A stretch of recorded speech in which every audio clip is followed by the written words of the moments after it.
Hi, I'm Dr. Brian Thornburg. It's been a while since I've given kind of a brief bio of myself. I'm very grateful over the past 6 to 8 months when we really kind of put some effort into developing this Instagram page that we've grown by 100,000 people in that time. It's an absolute blessing, and I think it's a testament to the kind of information that needs to get out there. It wraps together an allopathic perspective because I'm board certified by the MDs. I went to osteopathic medical school, and I am a firm believer. I was offered a fellowship in osteopathy in my medical school, which is where you spend 1 year just studying on hands-on osteopathic manipulation, and then they pay for your last 2 years of medical school. I did not take the fellowship, but that's how committed to that area of study I am. And then 3, I have taken courses, almost all the courses, with the Institute for Functional Medicine. I have been practicing functional medicine now for about 13 years. I also bring in an ages and stages approach to psychology because the way I view parenting is that we're on an evolution. Children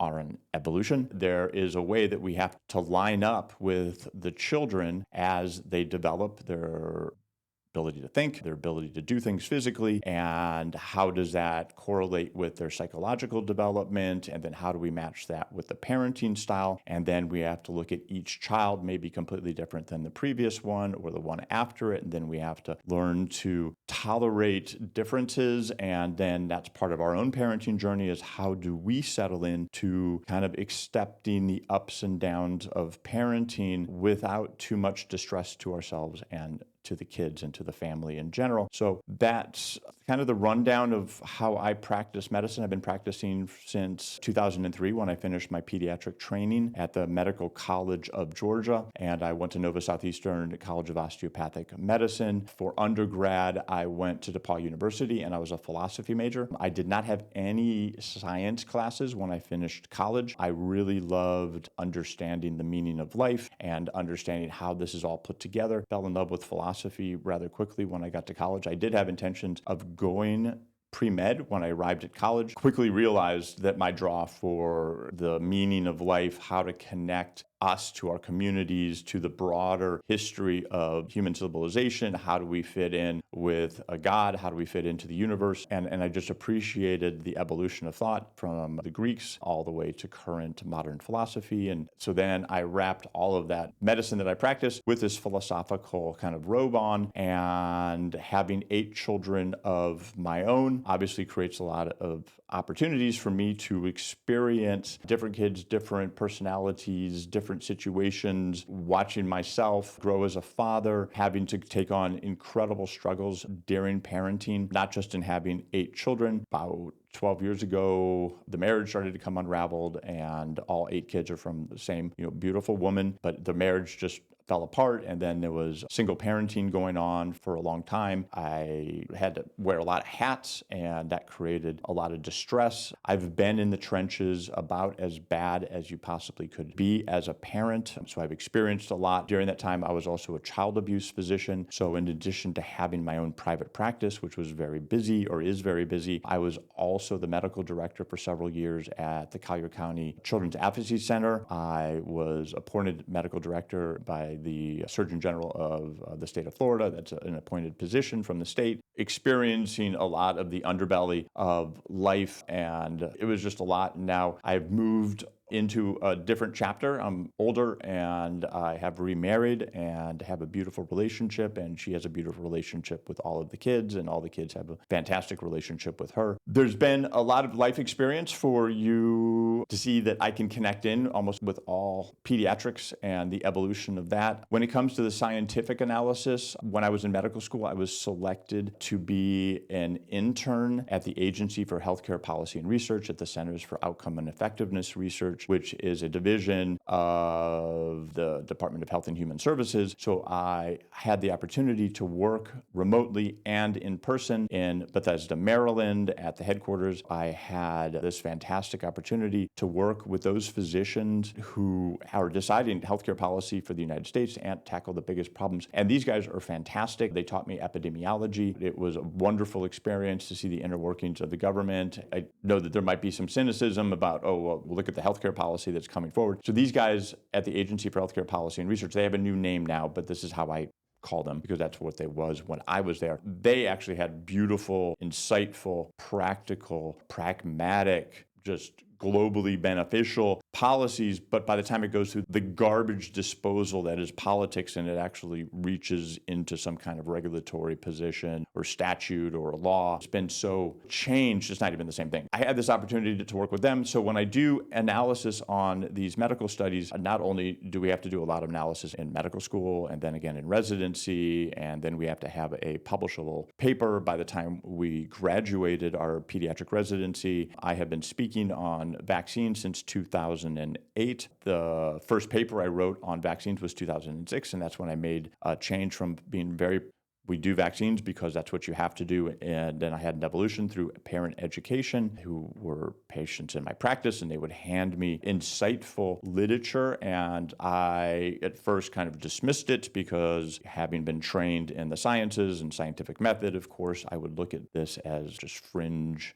information that was just superfluous and didn't really contribute to the dialogue and was taking people down rabbit holes. But then more and more parents started to share similar literature, and these parents were very intelligent. So you can dismiss one, two, but when you start to see more and more and more and more intelligent, successful, insightful, caring parents handing you literature that is counter to you, at some point you just can't put your head in the sand. You have to say, okay, well, there might be other interpretations of what is happening, and that's what led to my very first paper, which was called A Global Vaccine Perspective. And that's when I highlighted that every country around the world has a different vaccine schedule. Primarily, I was focused on westernized countries that are first world countries or first order countries. Different health departments, ministries had different interpretations of the same scientific literature because that's what we all use. They would have different interpretations of what that scientific literature said, even though it was all coming from the same origin sources. And that showed me that there was an interpretation of science through a cultural prism that resulted in medicine. There isn't one way to look at medicine. And if we just look back 100 years ago, 110 years ago, if we look back to the pre-Flexner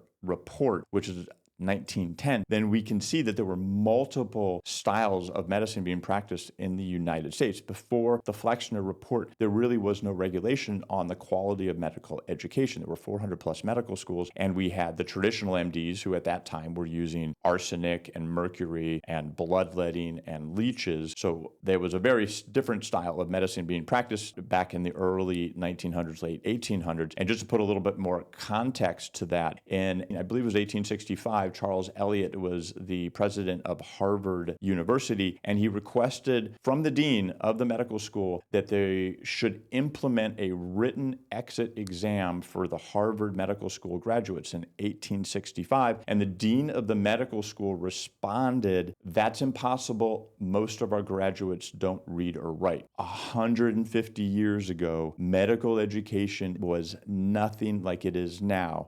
Understanding that there were multiple forms of medical styles back then is not a far stretch if Harvard's graduates couldn't even read or write. Bringing it back forward to where we are today, we have to admit that there are multiple ways of healing, even though those were cottage industries in the 1800s, and there definitely needed to have regulation to bring about a safer format of medical practice. That was certainly needed, but what an unfortunate byproduct of this transition from cottage industry medicine into formal medicine following the Flexner report is that we separated the body into individual parts and we forgot that there's a human behind it. Allopathic medicine is fantastic for acute illnesses, repair after an injury, trauma, removing a tumor. Fantastic at that. It has failed miserably at the human experience. We have an explosion in allergies, metabolic disease, obesity, hypertension. More than 50% of marriages end up in divorce. We haven't really covered childhood obesity, nutrition, a total failure on the who are we as a human, which brings us now full circle back to what my practice is about. It's exactly that. that how are we going to weave in these different formats using a traditional allopathic format, understanding that there's much more power to the body than the allopaths acknowledge, and that's the benefit of the osteopathy. Osteopathy also has this crossover into the spiritual. If you don't know anything about Andrew Taylor Still, who is the founder of osteopathy, who was a traditionally trained medical doctor of his day, he recognized after losing all 4 members of his family to the medical style customs of that time, he went on a spiritual sabbatical and realized that we are an expression of God, and then that wove in a spirituality into osteopathy, which is still found today, and that most osteopaths believe in putting hands on people. We learned a lot of physical medicine, and also that the body functions as a unit, not as individual parts, which is a big distinction from our MD counterparts. Here in my practice, I love to weave all this together. It's almost like a shamanistic style where I get to help families go into what is a generational trauma. We are given opportunities by having children to heal ourselves, to heal those difficult moments we had when we were kids, because not one of us, not a single one of us, and nor will our children